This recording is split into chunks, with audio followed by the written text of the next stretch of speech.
Olá pessoal, tudo bem? Eu sou o Leonardo e hoje eu vim gravar um vídeo seguindo o conselho aqui de uma inscrita do canal, né?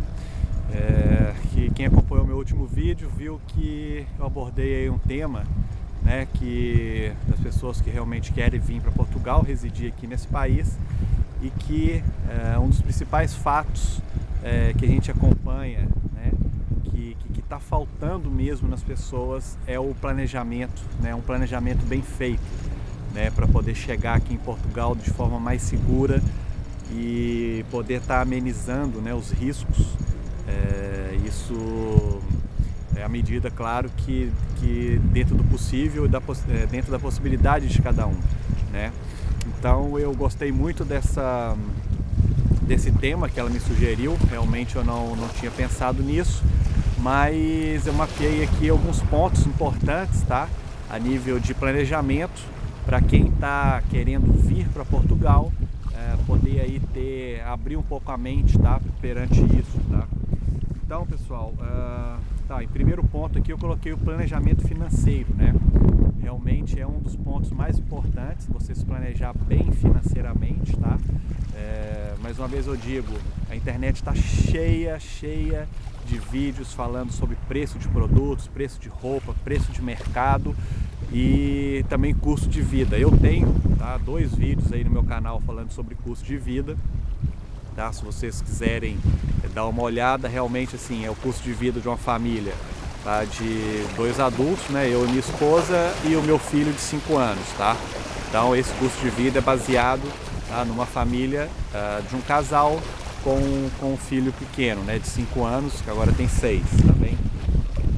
Uma coisa que tem que se atentar bastante no planejamento financeiro é vocês mapearem tudo em planilha, tá bem? Então, o que vocês fazem? Façam uma planilha simples no Excel, tá? Para ver quanto vocês vão gastar mais ou menos mensalmente. Coloca sempre uma margem de segurança para mais, tá bem? Para não ter surpresa, porque sempre tem os imprevistos, né? Então é um remédio que tem que comprar. Vamos supor que vocês compram um carro, o carro quebra, tem que comprar uma peça, levar para o mecânico, enfim, sempre tem imprevistos, tá? Então sempre que vocês façam o orçamento, coloca aí mais ou menos uns 20% a mais, porque para você ficar bem seguro mesmo no orçamento, para depois vocês não ter uma base e mensalmente isso ficar ultrapassando, né? Então assim, colocam aí nessa planilha o orçamento mensal, tá? E aí as pessoas me perguntam: Leonardo, quantos meses você acha de reserva que eu tenho que ter para poder chegar de forma mais segura e poder me estabilizar sem passar dificuldade? Isso é muito relativo, né?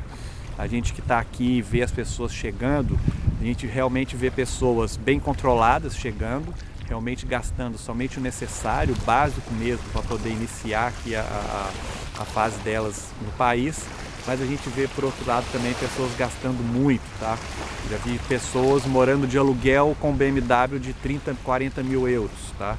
Então isso vai depender muito de cada um. O conselho que eu sempre dou é, para você dar um passo, um salto maior para frente, primeiro você dá 2 passos para trás, tá?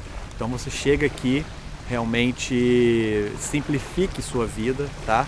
Comece a viver com o básico, pelo menos os primeiros meses, aí os 3, 4, 6 meses, vivendo com o básico. O básico é o quê? É você, o mercado, viver com o que se gasta mesmo no dia a dia, tá? Claro que tem que ter um lazer, mas se você souber, né, como fazer um lazer barato, tem como. Por quê? Porque aqui é muito comum piquenique. Então, eu, por exemplo, eu faço isso muito. Então, eu quero sair, eu quero viajar, o que eu faço? Eu tenho um cooler, tá? A gente estende ali uma toalha, passa no mercado, compra as comidas, bebida, tudo e vai turistar.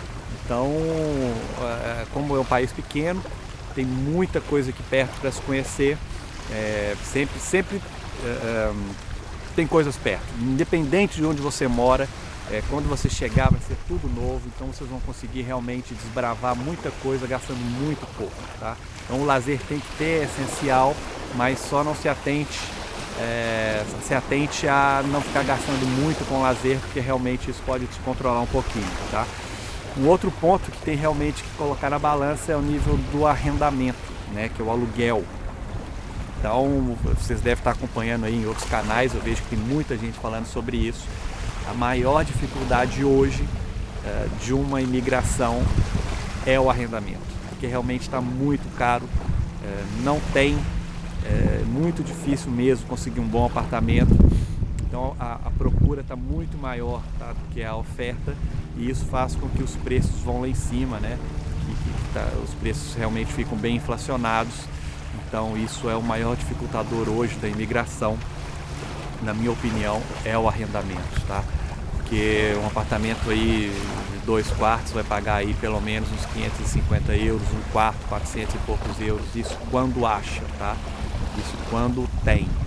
Então, para colocar aí também no planejamento financeiro, tá? As pessoas que não conseguiram, é difícil, mas não é impossível, vocês estando ainda no Brasil, conseguir já fazer um arrendamento, tá?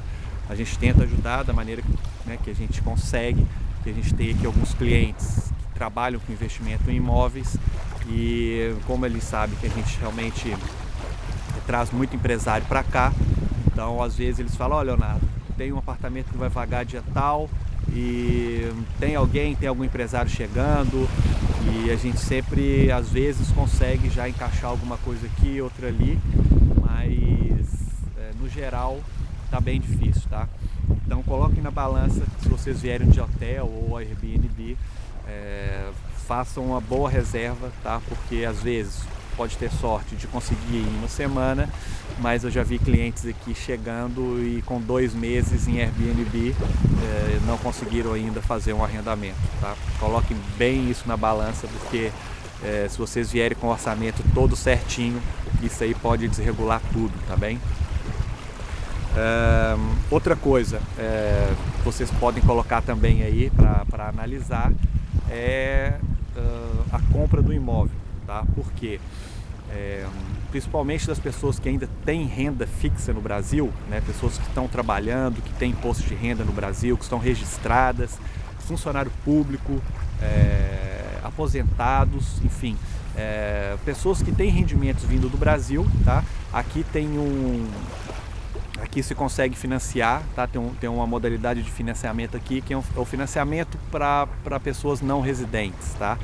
Então você consegue, claro que com uma boa entrada, tá? Pelo menos aí uns 40, 50% de entrada, né, do valor, em cima do valor do imóvel. Tem muita facilidade, tá? Claro que cada caso é um caso, isso o banco vai avaliar, mas principalmente os aposentados e funcionários públicos têm bastante facilidade para conseguir um financiamento aqui, tá? Mas eu já vi também pessoas que trabalham com carteira assinada no Brasil, tá?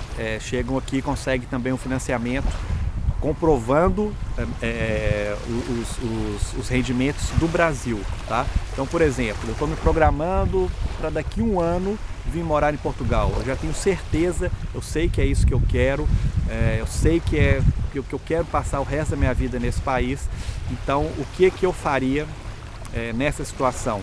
Eu viria para Portugal um tempo antes, tá? Enquanto eu ainda estou registrado no Brasil, enquanto eu tenho meios de renda, meios de comprovar a renda no Brasil, então eu iria para Portugal, tá? Se eu tivesse uma entrada, claro, isso vai ter que avaliar cada um de vocês, mas eu já faria já compraria um imóvel, tá? E aí fazia um financiamento. Por quê? Porque como aqui os juros são mais baixos, você consegue financiar um imóvel pagando muito pouco mensalmente. Então você vai financiar um imóvel aí, por exemplo, na faixa de 100 mil, você vai dar aí uns 40 mil de entrada, você deve pagar aí uma prestação de 170 euros, tá? Mais ou menos. Então, comparando com o aluguel hoje, que está na faixa de 650 de um T2, de um valor de 100 mil euros, aqui em Setúbal, claro, né? É uma diferença muito grande. E ainda você pode ter uma renda em cima desse imóvel no período que você não está aqui, né? Ainda está se preparando no Brasil. Você pode deixar esse imóvel alugado ou pode deixar ele como Airbnb, enfim, ainda tendo um rendimento, porque se você paga 170 euros por mês de prestação no imóvel, que você pode alugar ele por 650, tá? Então você já tem um bom retorno aí mensalmente para poder se capitalizar ainda mais, para poder vir para cá. Então coloquem na balança isso, se realmente vale a pena comprar um imóvel, antecipar na compra do imóvel, porque isso aí faz toda a diferença na hora de vocês chegarem aqui e já ter um teto, ok? Não ficarem aí rodando de um lado para o outro e gastando dinheiro com hotel, com Airbnb e procurando, que eu sempre falo, aluguel é um dinheiro que vai pelo ralo, né? Realmente a gente não vê o retorno do aluguel. Claro que você está dentro de um teto, você está morando, mas é um dinheiro que você coloca ali e amanhã você sai e esse dinheiro desceu todo pelo ralo. Bem diferente você ter um imóvel cá, porque mesmo que você não more nele, como aqui o arrendamento está muito difícil, está super inflacionado, você consegue alugar o seu apartamento por um bom preço e ter um bom retorno, ok? Vamos lá, escolha da cidade, tá? Outra coisa que tem que se planejar é saber onde que vocês vão morar, tá? Então, por exemplo, o norte de Portugal, né, onde está o Porto, enfim, é bastante frio. Então tem que ver, você gosta do frio, não gosta do frio, onde você mora no Brasil hoje, qual é o clima? Então, por exemplo, eu sei que as cidades do sul, né, os estados do sul do Brasil fazem uma temperatura parecida com aqui de Portugal, tá? Então, eu recebi até um cliente aqui esses dias, que ele é gaúcho, e ele falou, cara, eu estou acostumado com isso a minha vida inteira, então eu estou em casa, né, com essa temperatura. E ele até gosta muito do frio, enfim. Então tem que colocar isso na balança, tá? Então as cidades do norte de Portugal faz muito frio, tá? O clima é mais um clima europeu, né? É bastante úmido, né? É difícil assim, no inverno ter um dia bem claro igual esse aqui, fica sempre mais fechado, bem úmido, isso mais para o norte de Portugal, tá?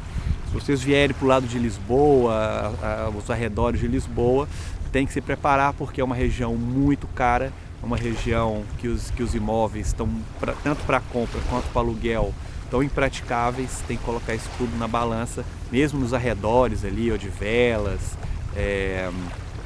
realmente está ficando tudo muito caro, Sacavém, não tem nada mais barato por esses ali no centro, né, próximo a Lisboa, tá bem?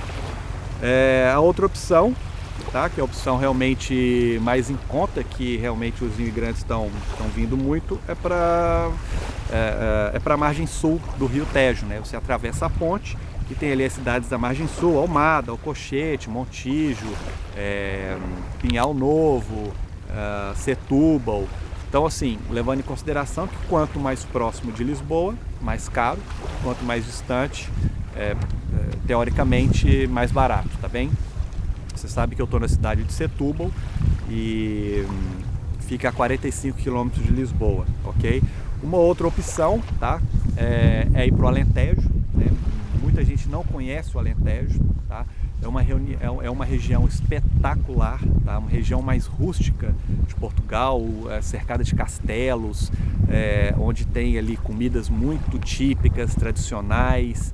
É uma região também muito famosa pelos vinhos, pelo porco preto, enfim, é uma região maravilhosa que eu adoro. Não é muito turística, então assim, turistar lá é muito bom porque você não vê muita gente, você turista com muita facilidade, os preços não são caros, então pesquisa a região do Alentejo, tá? Que é a região ali de Évora Monte, Estremoz, é uma região muito, muito bonita mesmo, também não é muito conhecida, tá? As pessoas não conhecem muito o Alentejo, principalmente as pessoas do Brasil, né? Quem já está aqui já escuta falar, já conhece, pode ter passado por lá, mas eu, por exemplo, quando eu vim, nem sabia que existia Alentejo. Então tem essa opção também, fica um pouquinho mais ao sul, né? Centro-sul de Portugal, tá? A outra opção é ir para o Algarve, né? Realmente o Algarve é um paraíso, né? Mas tem que levar em consideração que no verão aquilo fica lotado e no inverno aquilo cai bastante. Então é uma cidade que gira basicamente em torno do verão, tá bem? Leve isso em consideração também, tá? Então, se atente ao clima, tá? Leve em consideração que no verão é muito quente, muito. Eu morei 15 anos na Bahia e só vim conhecer calor realmente aqui em Portugal, tá? 47 graus e aqui vem um bafo quente. Eles falam que é um bafo que vem da África, né? Que mesmo na sombra é insuportável, tá? Então não tem como você se refrescar. Esse verão teve alguns dias críticos que a gente teve que ir para o shopping, porque realmente não tinha como ficar nem em casa nem na rua. Lá em casa não tem ar-condicionado, então ficou insuportável. A gente teve que ir para o shopping, a gente via pessoas desmaiando na rua. Enfim, quando o calor bate aos 47 é realmente insuportável. Leve em consideração isso, que no verão é muito quente, tá? E o inverno tem uma parte que chove bastante, tá? Então uma coisa é o frio. O frio com o tempo sim, é maravilhoso, eu adoro realmente. Você coloca um agasalho, fica legal, vai pro sol, pega o solzinho, se esquenta. Mas o frio com chuva realmente fica um pouco difícil, tá? E aqui em Portugal tem um período que chove bastante. Então vai ficar aí pelo menos uns 2 meses chovendo praticamente todos os dias, tá? Ano passado, por exemplo, fevereiro, março e abril, choveu todos os dias durante 3 meses. Então fica um pouco chato se a pessoa não estiver preparada para isso. Ela vai ficar no tédio e vai pensar em voltar, tá?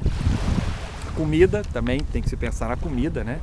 Realmente é outra cultura, é outro país, enfim. Tem muita coisa que parece, mas, por exemplo, na escola, meu filho, no início, demorou um pouco para se adaptar, porque ele estava acostumado com arroz, feijão, salada, né, alguma coisa assim. E na escola, o que ele serve na escola? É o primeiro prato, que é a sopa, tá? E depois uma proteína e um legume. Tá? O almoço é basicamente isso. Então no início eu tive que mandar, né, fazer as marmitinhas para ele, ir mandando, mas aí à medida que o tempo foi passando, ele viu os coleguinhas comendo, foi experimentando, tá? Hoje ele adora a comida daqui, tá? Então tem na escola dele, na sexta-feira, dia de canja, e ele marcou esse dia como um dos melhores dias da semana, porque às vezes você fala, papai, amanhã é o dia de canja, né? Então assim, ele já fica marcando o dia que ele vai comer a canja, porque ele gosta muito. Então, mas tem que levar colocar isso em consideração também, que às vezes os filhos podem estranhar um pouquinho a comida, tá bem? Outra coisa é o planejamento junto com a família, tá? Então, isso tem que ser muito conversado, principalmente se vocês tiverem filhos, tá? Pré-adolescentes, adolescentes. Por quê? Porque às vezes os filhos têm amizades no Brasil e realmente não querem abrir mão disso, tá? Mas realmente a gente tem que conversar muito bem, explicar o tamanho do investimento que é mudar para um país onde tem segurança, onde a educação é muito boa, onde você pode ter saúde pública de qualidade. Então tem que conscientizar os filhos que a longo prazo, tá, isso é um investimento imenso para eles, tá bem? Vão estudar nas melhores escolas, vão ter aí pelo menos 3 idiomas fluentes, vão estar na Europa, futuramente vão ser cidadãos europeus, enfim, porque é um investimento que vale muito a pena, tá? Eu realmente, às vezes eu fico pensando, poxa, se o meu pai e minha mãe tivessem vindo para a Europa quando eu tinha 16, 17 anos ou até mais novo, putz, seria muito bom. Realmente já estaria aqui há bastante tempo, 100% adaptado, enfim, realmente às vezes eu fico pensando, se o meu pai tivesse feito o que eu fiz com o meu filho, de trazer ele para cá, pensando na qualidade de vida dele, seria muito bom, tá bem? Então conversem bastante, tá? Às vezes a gente vê que a esposa quer muito vir, mas o marido ainda tá meio assim, ou o marido quer muito vir e a esposa tá com o pé atrás.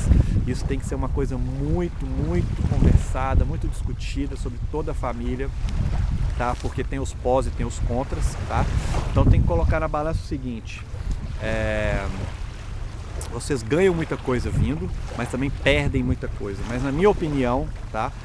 os pós são muito melhores do que os contras. Então os contras que eu tenho, eu minimizo ele, tá? Pelo retorno que eu tenho de estar aqui com segurança, com uma educação boa para o meu filho, com uma saúde pública de qualidade, tá? Então tem que pensar muito nisso também. Outra coisa que a gente vem reparando muito é que as pessoas, quando estão chegando aqui, já para morar de mala e cuia, com família, nunca pisaram em Portugal antes, né? Então, às vezes vale a pena vocês fazerem um investimento de vir aqui primeiro como turista, tá? Para poder conhecer a região, alugue um carro aqui. Vocês ficarem aqui uma semana, dá para conhecer quase que o país inteiro, tá? O país não é muito grande. Então isso, na minha opinião, ajuda muito, tá? Para vocês terem noção de como funcionam as coisas, para quando vocês chegarem aqui já de mala e cuia para viver, vocês já sabem pelo menos o básico, como funcionam as coisas, tá? Então é isso, pessoal, o que eu tenho para dizer hoje é isso aí. Espero que tenha esclarecido aí algumas dúvidas e mais uma vez eu digo, se preparem bastante para poder chegar aqui e minimizar, né, os riscos, os problemas que vão encontrando pela frente. Vocês já conseguem aí, através de um bom planejamento, para ter mais chance de realmente ter sucesso aqui nesse país que é maravilhoso. Eu adoro esse país e em hora nenhuma eu me arrependo de ter vindo para cá. Foi assim um dos maiores, um dos melhores investimentos que eu e minha família já fizemos em nossas vidas. Mas isso tem que ser muito planejado, tá? E bom, você sabe aí realmente o que precisa. Cada planejamento é de cada pessoa, mas a gente tenta deixar aqui uma base, tá? Para vocês poderem ter mais ou menos noção de como funcionam as coisas e da maneira que vocês acharem melhor ir se programando, tá bem? Então, pessoal, um grande abraço. Agradeço mesmo aí as mensagens, enfim. Até a próxima e vamos lá. Tchau.